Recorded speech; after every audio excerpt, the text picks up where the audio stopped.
Good morning student. Physics में अपने चल रहा था प्रतिरोधों का संयोजन।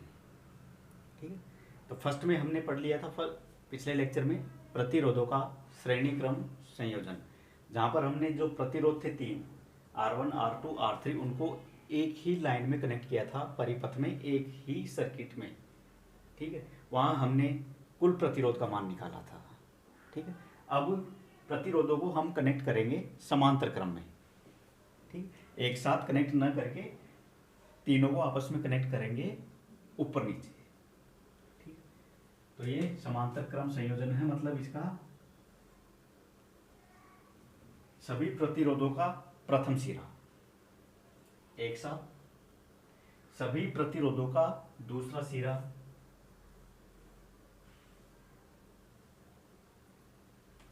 एक साथ जोड़ देते हैं। ठीक है, उसमें तो हमने क्या किया था, एक लगा दिया, फिर दूसरा लगा दिया, फिर तीसरा लगा दिया, इस श्रेणी क्रम में था। ठीक है, यहाँ हम इस तरह से लगाएंगे सारे प्रतिरोधों का एक सिरा एक साथ, दूसरा सिरा एक साथ। ठीक है, वहाँ हम लगा देंगे एक बैटरी।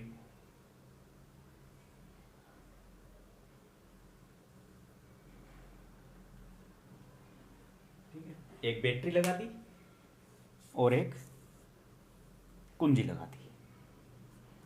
कुंजी तो एक ऑन और ऑफ करने के काम आती है।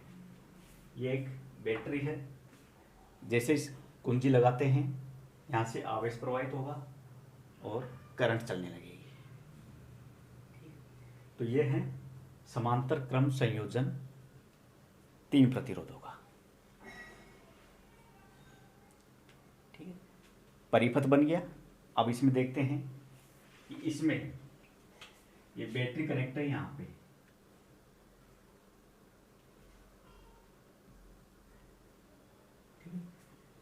बिंदु ए और बिंदु बी दोनों सिरों पर हमने एक बैटरी कनेक्ट कर दी। ठीक है, तो तीनों प्रतिरोधों का पॉइंट एक ही है। तीनों प्रतिरोधों पर एक ही बैटरी है, दोनों बिंदुओं पर एक ही बैटरी लगाई है, तो V का मान तो समान है।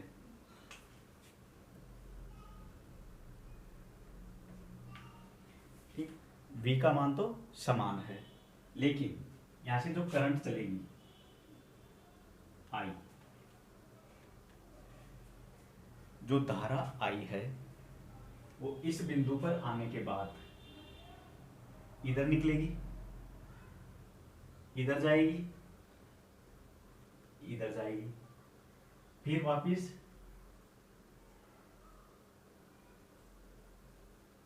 जुड़ करके यहां आ जाएगी। ठीक है, तो इसमें से कुछ भाग यहां निकल गया, कुछ भाग यहां आ गया, कुछ भाग यहां आ गया, मतलब जो टोटल I है वो डिवाइड हो गई I1 I2 I3 में। ठीक है, तो धारा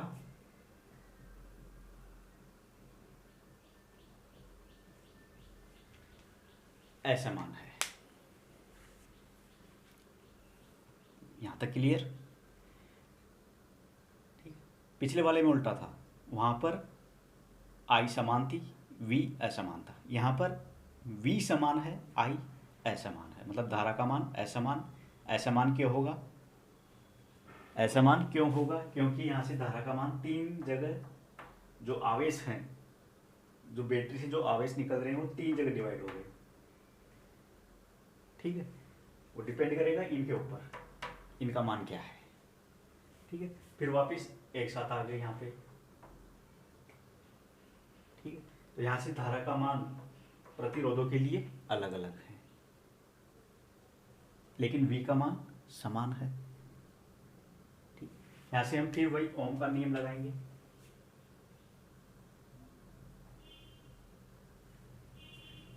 जो चीज असमान है, जो चीज असमान है उसका मान निकालते हैं, I का मान।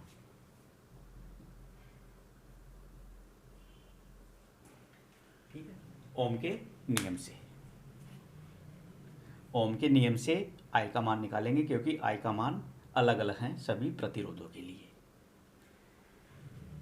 तो I1 बराबर क्या होगा इस नियम से, I1 बराबर V तो समान है, R कितना है R1,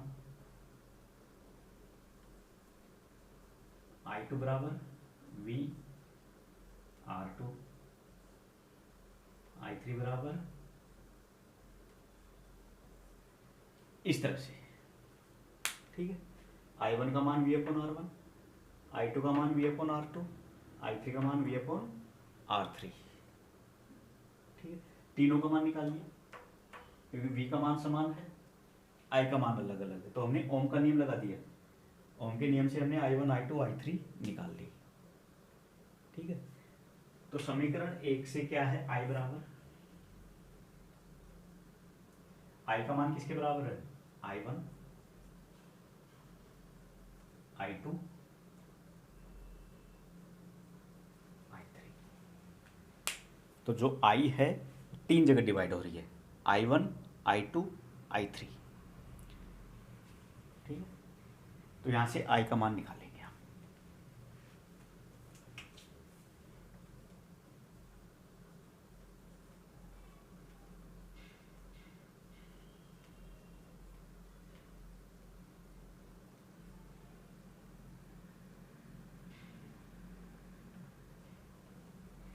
I1 का मान क्या है V अपॉन R1,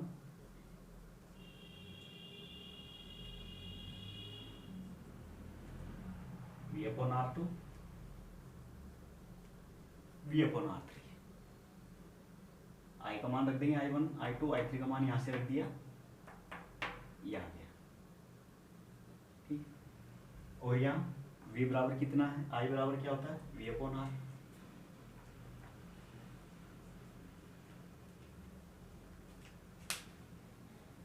समीकरण 1 से।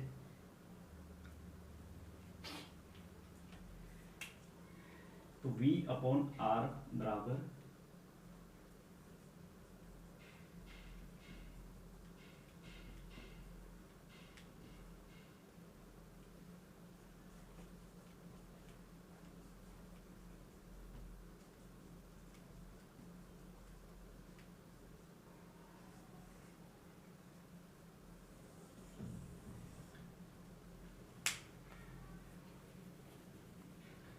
इस तरह से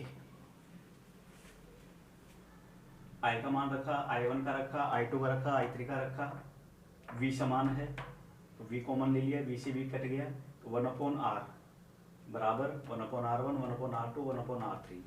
अगर R4 और होता तो डॉट डॉट डॉट लगा के 1 upon R4 1 upon R5 1 upon R6, ठीक है। अगर और प्रतिरोध होते यहाँ पर, ठीक है, तो हम समांतर क्रम में कुल प्रतिरोध का मान निकाल सकते हैं। तो समांतर क्रम में कुल प्रतिरोध कैसे निकालना है, 1 अपॉन R बराबर 1 upon R1 1 upon R2 1 upon R3 सभी का योग।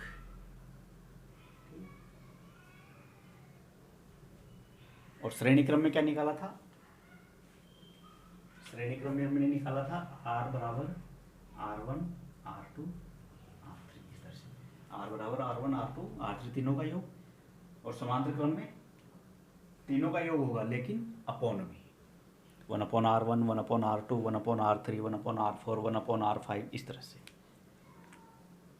ठीक है। तो यह है समांतर क्रम संयोजन, ठीक, जिसमें वोल्टेज समान होगा, धारा का मान असमान होगा, ठीक।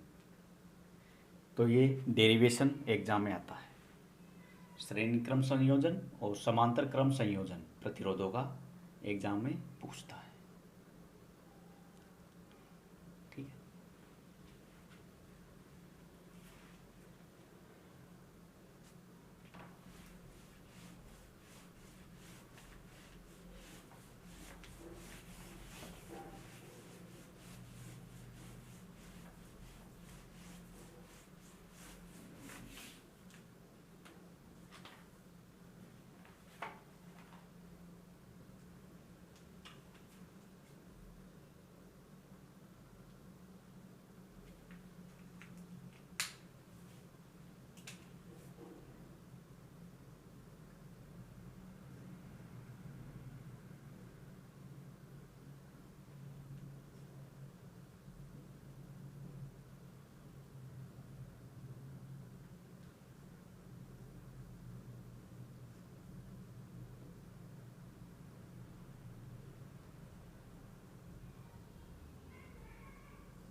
जो प्रतिरोध है इसको लिखते हैं हम ओम से।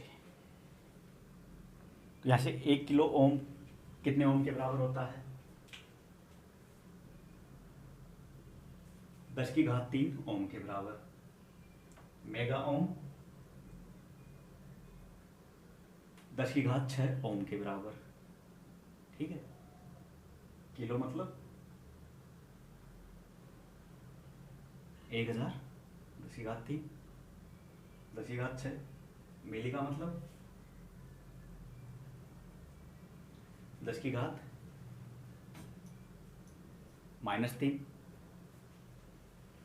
और माइक्रो मतलब 10⁻⁻6। ठीक है, तो ये प्रतिरोधों के अलग अलग मान है कि अगर किलो में आ जाए तो हम 10⁻³ लिखेंगे, मेगा में आ जाए 10⁻6 लिखेंगे, मिली में आ जाएगा 10⁻³ लिखेंगे, माइक्रो में आ जाएगा 10⁻6 लिखेंगे।